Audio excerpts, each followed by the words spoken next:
दोस्तों, ऊपर वाले ने इंसानों को बनाया और इंसानों ने बहुत कुछ बना दिया। मंदिर बनाया, मस्जिद बनाया, चर्च गुरुद्वारे बनाए, जात पात, ऊंच नीच, धर्म, भेदभाव, सब कुछ इंसानों ने बनाया। और जब तक जीता रहता है वो इसी सब में भटकता रहता है।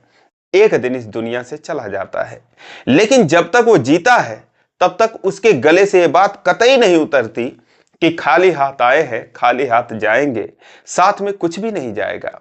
वो जब तक जीता है ना तो सुकून से रहता है, ना ही किसी को सुकून से रहने देता है। तो दोस्तों, आज की कहानी कुछ ऐसी ही है। एक दलित लड़का एक ब्राह्मण परिवार के घर पे पहुंचता है। अब चूंकि उस लड़के को प्यास लगी थी तो वो उनसे पानी मांग लेता है। घर में सिर्फ एक नौजवान लड़की थी जो कि उस दलित लड़के को पानी दे देती है। और दोस्तों, यही पानी उन दोनों की जिंदगी में दुखों का समंदर बन जाता है, सैलाब लेकर आता है। और उसके बाद बस इतनी सी बात के लिए, जो कि अनजाने में हुई थी, बस इतनी सी बात के लिए उस लड़के का हाथ तोड़ दिया जाता है और इसकी सजा उस लड़की को भी मिलती है। तो दोस्तों, क्या कुछ होता है, आइए जानते हैं पूरी कहानी इस वीडियो में। लेकिन वीडियो में आगे बढ़ने से पहले बस वही रिक्वेस्ट कि वीडियो को लाइक कर दीजिए, चैनल को भी सब्सक्राइब कर लीजिए ताकि मेरा हौसला बढ़ता रहे। दोस्तों, ये कहानी है बिहार के बक्सर जिले की। एक दलित मजदूर जो कि एक ब्राह्मण के घर पिछले 20 सालों से काम करता था, उनकी खेती बाड़ी करता था। लेकिन पिछले कुछ दिनों से उसकी तबीयत खराब हो जाती है। तो अपने बेटे से कहता है कि बेटा जाओ और वहां से कुछ पैसे मांग कर ले आओ, मुझे दवा लेनी है। वो लड़का फौरन साइकिल उठाता है और उसके बाद वो उस घर पे पहुंचता है, आवाज देता है कि क्या कोई घर में है। आवाज देते देते वो बरामदे में पहुंच जाता है। तभी 2 मिनट बाद एक नौजवान लड़की, जिसकी उम्र करीब 19-20 साल की होती है, उस लड़की का नाम नीलम होता है, वो आती है, लड़के से कहती है क्या बात है, कहां से आए हो। लड़का कहता है मेरा नाम संतोष है और मैं पैसों के लिए आया हूं, क्या कोई और घर में नहीं है। लड़की सोचती है, जब पैसों की बात सुनती है तो और कुछ नहीं पूछती, कहती है कि नहीं, घर में कोई नहीं है और सब लोग बाहर गए हुए हैं। वो कहता है ठीक है, लेकिन अगर एक गिलास पानी मिल जाती तो बड़ी मेहरबानी होती। अब वो 2-3 किलोमीटर दूर से साइकिल चलाकर आया था, पसीने से तरबतर था। हालांकि एक नल वहां पर था, वो चाहती तो वो भी बता देती कि जाओ वहां पर नल है, पानी पी लो। लेकिन सोचती है कि चलो इसको फ्रिज का ठंडा पानी दे देती हूँ। उसके बाद वो पानी निकाल कर लाती है और एक बोतल में और एक गिलास के साथ आती है, पानी उसमें उड़ेल कर उसके हाथ में पकड़ाती है। वो फ्रिज का पानी पाकर बहुत खुश हो जाता है। पानी पी ही रहा था, तभी उसके 2 भाई ना जाने कहां से आ जाते हैं। एक का नाम अमन होता है, एक का नाम आकाश होता है, जबकि जो लड़का था, दलित लड़का था, उसका नाम संतोष होता है। जैसे वो आते हैं, देखते हैं, सोचते हैं कौन है जो आराम से इतना पानी पी रहा है खड़ा होकर हमारे बरामदे में। पूछते हैं भैया कहाँ से आए हो। वो कहता है कि मैं राम अवतार का लड़का हूँ और मजदूरी के लिए आया हूँ, पिताजी की तबीयत खराब है। जैसे ही वो ये सुनते हैं, कहते हैं तेरी औकात कैसे हुई, तेरी हिम्मत कैसे हुई यहाँ हमारे बरामदे में खड़े होने की और मेरी बहन के हाथों से पानी पीने की।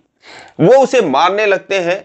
वो कुछ समझ नहीं पाता और जब तक समझ पाता है कहता है भैया मुझे माफ कर दो, गलती हो गई। लेकिन उसे गिरा कर वहीं पर पीटते हैं। जो नीलम थी वो घबरा कर घर में जाती है। उसकी माँ घर में ही थी, आराम कर रही थी, सोई थी। तो वो उन्हें जगा कर लाती है। वो आकर कहती है अरे क्या हुआ, क्यों मार रहे हो। फिलहाल वो लोग दोनों उसे छोड़ देते हैं, लेकिन तब तक संतोष का हाथ टूट चुका था।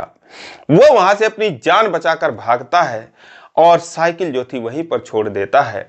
घर पे जाता है अपने टूटे हुए हाथ के साथ। राम अवतार जो देखते हैं, जो कि बीमार थे, उसे देखते ही अपनी बीमारी भूल जाते हैं। कहते हैं क्या हुआ, वो सारी कहानी बताता है। उसके बाद उसे फौरन हॉस्पिटल लेकर जाते हैं, जहां पर उसके हाथ में प्लास्टर लगता है। उसके बाद फिर वो घर लेकर आते हैं। शाम को मुंह लटकाए बैठे थे तो उनकी पत्नी कहती है क्या बात है, क्यों इतना मुंह लटकाए बैठे हो। वो कहते हैं कि मैं सोच रहा हूं कि पिछले 20 सालों से जिनके घर पे काम कर रहा था, मेरे बिना उनका कोई काम नहीं होता था। उन्होंने मेरे बेटे के साथ ये सुलूक किया है। तो उनकी पत्नी कहती है तो क्या फिर कंप्लेन वगैरह लिखवाने की सोच रहे हो क्या। वो कहते हैं पुलिस थाने में जाने से कोई फायदा नहीं, पहले मैं उन्हीं के पास जाकर पूछता हूं जिनके पास मैं 20 सालों से काम कर रहा हूं, कि आखिर मेरे बेटे का क्या कसूर था, उसने ऐसा क्या किया था। अब दोस्तों, अगले दिन सुबह वो उस घर पे जाते हैं। उस घर के मालिक का नाम आनंद होता है।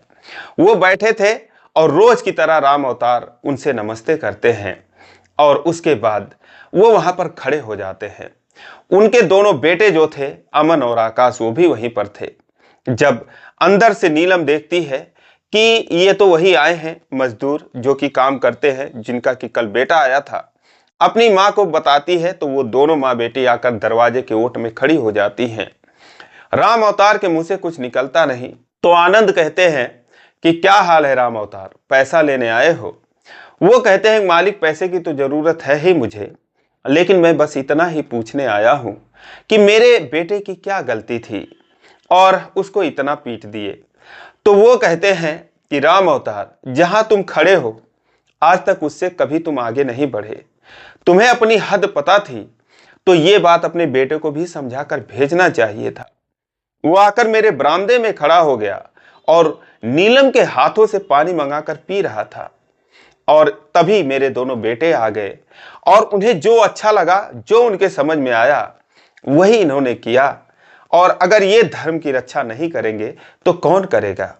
राम अवतार अब तक ये सोच रहे थे कि शायद इन्हें पता नहीं था कि वो मेरा बेटा है। अगर इनको पता होता तो शायद उसको नहीं मारते, लेकिन अब वो सोच में पड़ जाते हैं कि बेटों ने तो मारा ही, और बाप की भी ये राय है। वो स्तब्ध हो जाते हैं। वो कहते हैं कि साहब, वो अभी लड़का था, उसको इतनी समझ नहीं थी, आप उसे माफ भी कर सकते थे। तो उन्होंने कहा, आनंद ने कहा कि ये उसके लिए जरूरी था। तुमको भले ही बुरा लगे, लेकिन सबको अपने हद में रहना चाहिए। तो ये उसके लिए जरूरी था, उसने गलती की थी तो उसको सबक मिलना चाहिए था, और उसने हिम्मत कैसे की यहां तक आने की। अब इस बात का राम अवतार के पास भी कोई जवाब नहीं था। उसके बाद वो कहते हैं, ठीक है मालिक, अगर आप लोग कह रहे हैं तो सही ही होगा। शायद मैं ही अपने बेटे के मोह में अंधा होकर यहाँ पर चला आया, मुझे नहीं आना चाहिए था। उसके बाद वो अपनी वो जो साइकिल थी उनके बेटे ने छोड़ रखी थी, वहीं पर वो साइकिल खड़ी थी। वो साइकिल की तरफ बढ़ते हैं कि अब कहने को बचा क्या है, यहाँ से चलना चाहिए। तभी फिर आनंद राम अवतार को टोकते हैं, कहते हैं, कहाँ जा रहे हो राम अवतार। वो कहते हैं कि मालिक, मैं तो अपने अब घर पे जा रहा हूं, क्या करूं। तो वो कहते हैं कि माफी नहीं मांगोगे। राम अवतार कहते हैं, मालिक किस बात की माफी। वो कहते हैं, जो तुम्हारे बेटे ने गलती की, तुमने उसको संस्कार अच्छा नहीं दिया था। उसने हमारे बरामदे में खड़े होने की जुर्रत की, हिम्मत की, मेरे बेटी से पानी मांगा और उसके हाथों से पानी लेकर उसने पिया, तो उसकी माफी तो तुम्हें मांगनी ही पड़ेगी। राम अवतार सोचते हैं कि 20 सालों से मैं इनके यहां काम कर रहा था, और इनका मेरे प्रति अगर ये रवैया है तो और लोगों के प्रति ये क्या सोचते होंगे। उन्होंने अभी तक 20 सालों में कभी कोई जवाब नहीं दिया था, हालांकि इससे पहले भी कई बार उनका दिल दुखाया जा चुका था, लेकिन वो सोचते थे कि मेरी किस्मत है, मैं शूद्र हूं तो कोई बात नहीं। लेकिन आज जब उनके सब्र का बांध टूट गया तो कहते हैं कि मालिक, घमंड तो रावण का भी नहीं चला, सोने की लंका थी, और कुछ ही पलों में सब कुछ बर्बाद हो गया, खत्म हो गया। मैं पिछले 20 सालों से आपके यहाँ काम कर रहा हूँ, एक हिसाब से आप लोगों की सेवा कर रहा हूँ। आपके पिताजी 3 सालों तक चारपाई पर पड़े रहे, लैट्रिन बाथरूम सब कुछ चारपाई पर करते रहे, मैं ही उनको साफ करता रहा, उनको नहलाता धुलाता रहा। वो अक्सर मुझसे रोते रहते और यही कहते कि अवतार, मेरे और भी 4 बेटे हैं, अगर तू नहीं होता तो मेरे कीड़े पड़ जाते, वो मुझे खा जाते, लेकिन मेरे बहू और बेटों में से कोई मुझे झांकने नहीं आता। तू मेरे बेटों से बढ़कर है। तो उस समय आप कहां थे? क्या उस समय मैं दलित नहीं था? क्या आपके पिताजी कुछ और थे? क्या आप कुछ और हैं? रही बात मेरे बेटे की, तो आप लोगों ने मेरे सीधे साधे बेटे का हाथ तोड़ दिया, इसी उम्र में उसके शरीर में एक दाग लगा दिया। लेकिन एक जानवर भी अपने बच्चों को जान से ज्यादा प्यार करती है। मैं तो फिर भी इंसान हूं। मुझे अफसोस इस बात का है कि आपको जरा भी अफसोस नहीं है कि आप लोगों ने मेरे बेटे के साथ क्या किया। जितना आपको अपने बच्चे प्यारे हैं, उतना ही मेरे लिए वो मेरा बेटा प्यारा है। पढ़ता है, लिखता है, पढ़ने में ठीक ठाक है। मैं गर्व के साथ कह सकता हूं कि आपके बेटों से मेरा बेटा कहीं अच्छा है। और उसके बाद वो कहते हैं कि मैं तो चला जा रहा हूं, लेकिन ऊपर वाला सब देखता है। और उसके बाद वहां से चले जाते हैं। जब घर पर जाते हैं तो संतोष की माँ पूछती है कि क्या हुआ। वो कहते हैं कि मत सुनो, एक माँ का कलेजा इतना मजबूत नहीं होता कि जो ये सब बातें सुन सके। लेकिन फिर भी वो सारी बातें बता देते हैं। और उसके बाद फिर दोस्तों अगला दिन आता है। अब जाने क्या हुआ, आनंद के घर पे क्या कुछ हुआ होगा, लेकिन अगले दिन जो लड़की थी जिसका नाम नीलम था, वो आती है संतोष के घर पे। और उसके बाद वो उसकी माँ जब देखती है, सोचती है कौन सी लड़की है जो स्कूटी खड़ा करके मेरे द्वार पर आई है। वो कहती है बेटा कहाँ से आई हो। तो वो कहती है कि मैं जो है आनंद की बेटी हूँ, मैं संतोष को देखने आई हूँ। जैसे वो सुनती है हाथ जोड़ती है, कहती है क्या करने आई हो, क्या यही देखने आई हो कि मेरा बेटा जिंदा है या मर गया है। वो कहती है चाची मुझे माफ कर दीजिए, बस मुझे एक बार उसको दिखा दीजिए, मैं उससे माफी मांगना चाहती हूँ। वो बार बार कहती यहाँ से जाओ, लेकिन नीलम मानती नहीं है। वो सोचती है कि चलो कम से कम इसको दिखा दूं, इससे मिलवा दूं, वरना ये यही खड़ी रहेगी तो फिर इसके घर वालों को पता चलेगा तो वो इसमें भी हमारी ही गलती देंगे। वो ये नहीं सोचेंगे कि इनकी लड़की खुद आई थी। वो संतोष को कहती है कि जाओ उस कमरे में है, उससे मिल लो, उसको देख लो और फौरन यहाँ से चली जाओ। अब दोस्तों नीलम कमरे में जाती है, संतोष के चारपाई के बगल में बैठ जाती है। संतोष के हाथों को छूते हुए जिस पर प्लास्टर लगा था, कहती है कि मुझे माफ कर दो। संतोष कहता है किस बात की माफी मांगने आई हैं आप, आपकी तो कोई गलती ही नहीं थी। तो वो कहती है गलती जिसकी भी थी, मेरे परिवार की थी, मेरे भाइयों की थी, लेकिन मार तो आपने मेरी ही वजह से खाई है, इसीलिए मुझे माफ कर दो। और मुझे बहुत अफसोस हो रहा है। और कहां कहां चोटें लगी हैं। संतोष कहता है कि जो चोटें लगी हैं वो तो ठीक हो जाएंगी, लेकिन जो मेरे आत्मसम्मान को ठेस लगी है, मेरे दिल को चोट लगी है, वो तो मैं मरते दम तक नहीं भूल सकता। तो नीलम कहती है क्या करोगे, समाज का ढांचा इसी तरीके से बनाया गया है। संतोष कहता है कि इसमें तो तुम्हारा तो फायदा ही है, तुम्हारा क्या नुकसान है। आप जो है ब्राह्मण हैं, ऊंची जाति के हैं, मारे तो हम लोग जाते हैं। तो नीलम कहती है क्या करोगे, अशिक्षा है, अज्ञानता है, अंधकार है, और इसी वजह से ये सारी चीजें हैं। तो संतोष कहता है कोई बात नहीं, कम से कम आप इतना सोच रही हैं, मुझे खुशी हुई आपको यहाँ देखकर, आपके आने का बहुत बहुत शुक्रिया, लेकिन अब आप यहाँ से जाइए। और उसके बाद नीलम जो है वहां से चली जाती है।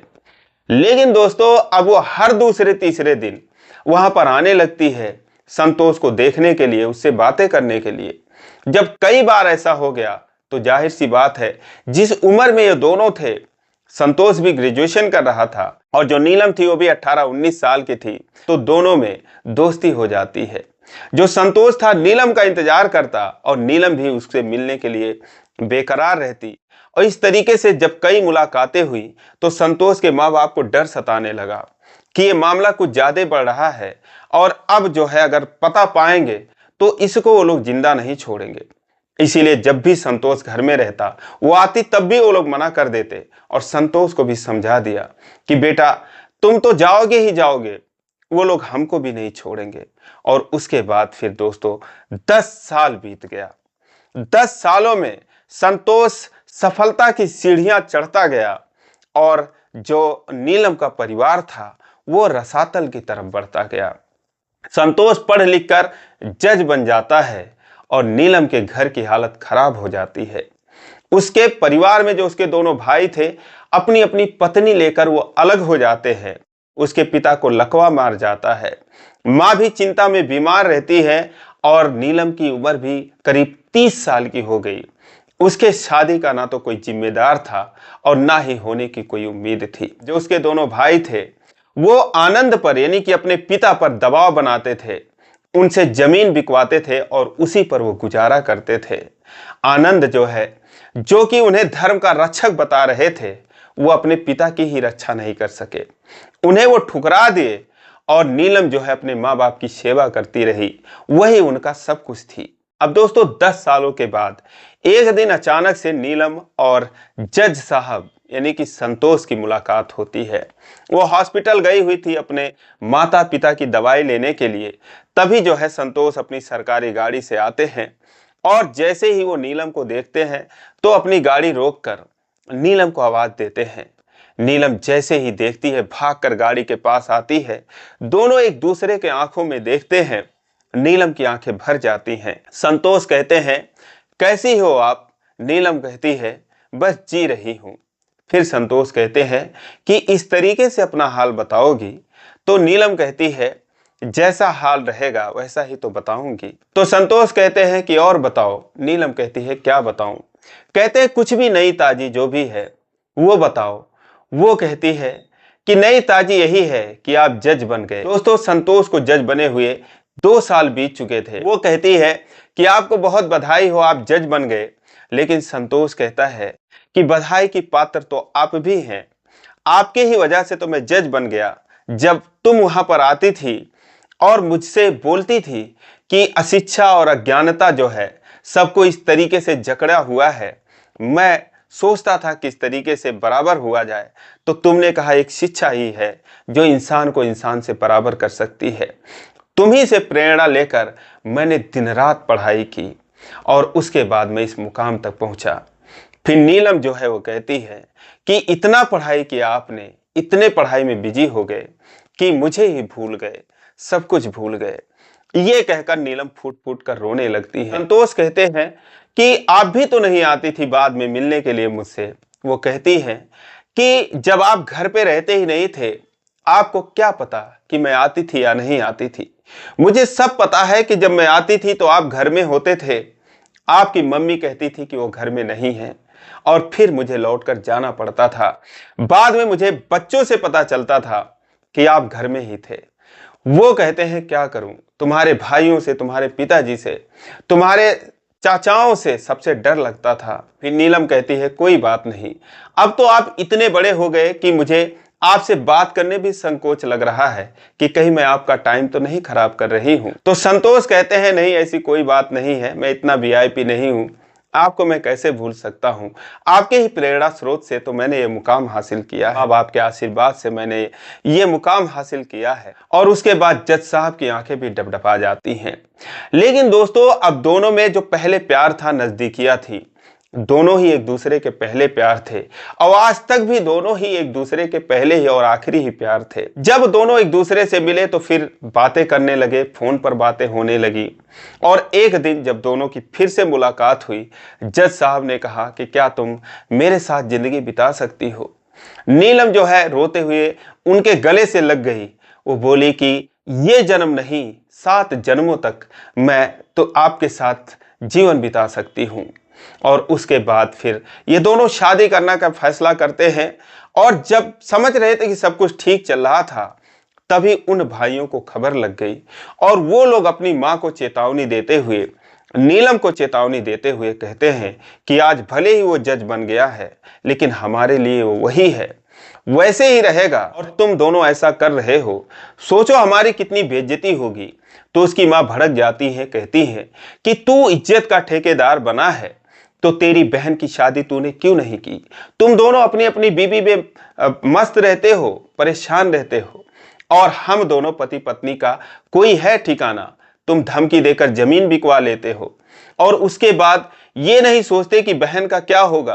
क्या इसमें तुम्हारी इज्जत नहीं जाती?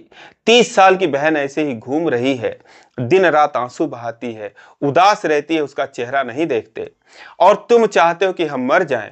वो दोनों कहते हैं कि इस सोच से तो बेहतर यही होगा कि तुम दोनों मर जाओ। और उसके बाद दोस्तों, इस बात से नीलम बहुत आहत होती है। वो कीटनाशक की दुकान पर जाती है, वहां से कुछ लाती है, उसके बाद रात को ही वो खा लेती है। उसके बाद वो तड़पने लगती है, उल्टियां करने लगती है। माँ ने पूछा क्या हुआ। वो कहती है कि माँ, मैं हिम्मत हार चुकी हूँ, मुझसे और नहीं बर्दाश्त होता, मैं नहीं रह सकती। उसके बाद वो उसको लेकर हॉस्पिटल जाने की कोशिश करती है, तो इस पर भी वो दोनों रास्ता रोकते हैं, कहते हैं कहीं जाने की जरूरत नहीं है, मर जाए वही ठीक है। लेकिन फिलहाल वो पड़ोसियों की मदद से उसे हॉस्पिटल लेकर जाती हैं। वहां पर जाने के बाद दोस्तों आखिरकार डॉक्टर हाथ खड़े कर देते हैं, कहते हैं कि हम इसे नहीं बचा सके। और उसके बाद उस समय जज साहब अपने घर पर ही थे। उनको खबर लगती है, वो भागे भागे हॉस्पिटल जाते हैं और जैसे हॉस्पिटल पहुंचते हैं नीलम की मां उन्हें देखकर रोने लगती है। जज साहब खड़े होकर असहाय से नीलम के लाश को देखते हैं और रोते हुए वो अपने मन ही मन बुदबुदाते हैं कि नीलम तुम गलत थी, तुम कह रही थी कि शिक्षा, ज्ञान और विद्या सबको बराबर कर सकता है, लेकिन तुम गलत थी। उसके बाद वो रोने लगते हैं और वहां पर वो रोते हैं, कुछ कर नहीं पाते। नीलम की लाश को देखते हैं और अंतिम बार देखकर वहां से वो अपने घर चले आते हैं और इधर नीलम का अंतिम संस्कार किया जाता है। दोस्तों अगर भेदभाव नहीं होता, ऊंच नीच का कोई फर्क नहीं होता, तो शायद आज नीलम जिंदा होती। क्या पता वो जज साहब के साथ अपनी खुशी खुशी जीवन बिता रही होती। लेकिन यही सच्चाई है, हर साल हजारों लोग ऐसी कुर्बानियां देते हैं, लेकिन समाज को कोई फर्क नहीं पड़ता। मुझे पता है कि आप लोग इस कहानी को सुनने के बाद निशब्द हो गए होंगे, लेकिन आप लोग कमेंट में 2 शब्द जरूर लिखें और इस कहानी से जरा भी सीख मिली हो तो चैनल को सब्सक्राइब करें इसी प्रकार की कहानियों के लिए। फिर मिलेंगे अगले वीडियो में, तब तक के लिए जय हिंद।